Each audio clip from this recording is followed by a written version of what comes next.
Vuoi ridurre la tua pancetta e sei alla ricerca di qualche alimento che ti possa aiutare a farlo? Beh, sei nel posto giusto. Ciao, sono Alberto Zippo, cultore del benessere, ed oggi analizziamo insieme 3 cibi e 3 bevande bruciagrassi che possono fare al caso tuo. Prima di iniziare, se questi argomenti sono di tuo interesse, iscriviti al canale così da non perderti i prossimi video che pubblicherò. Ora bando alle ciance, volume a palla, partiamo!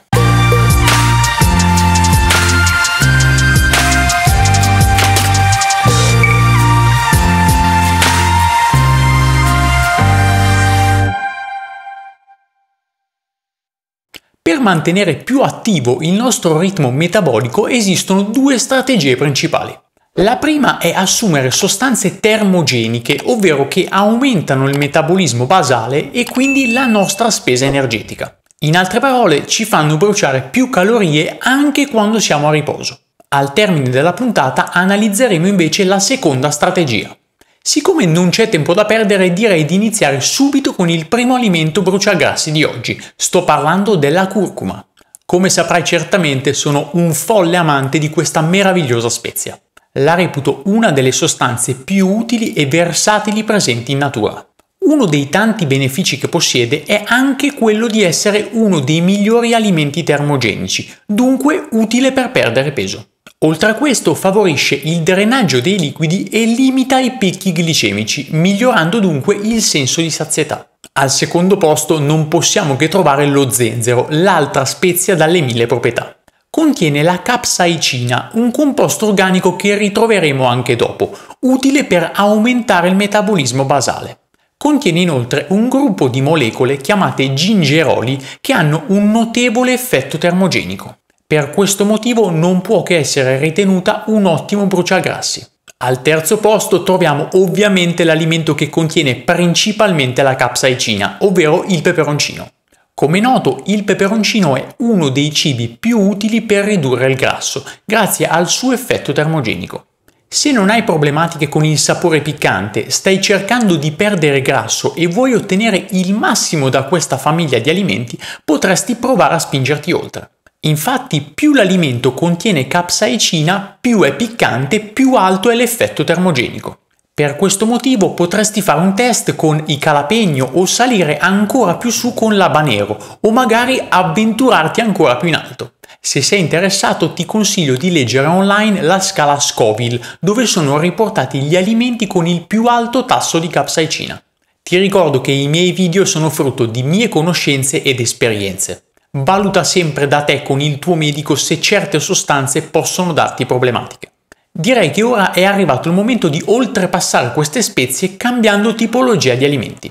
Passiamo come promesso alle bevande, infatti al numero 4 di oggi troviamo il caffè.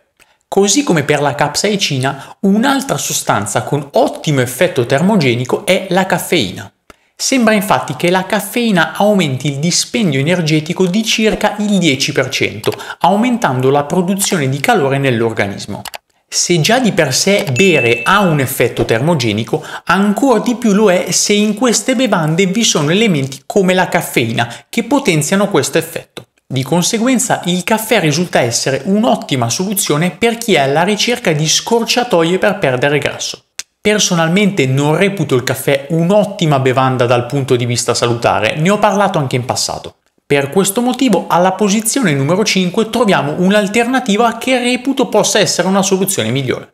Sto parlando ovviamente del tè verde. Così come per la curcuma, anche questo alimento è uno dei miei preferiti.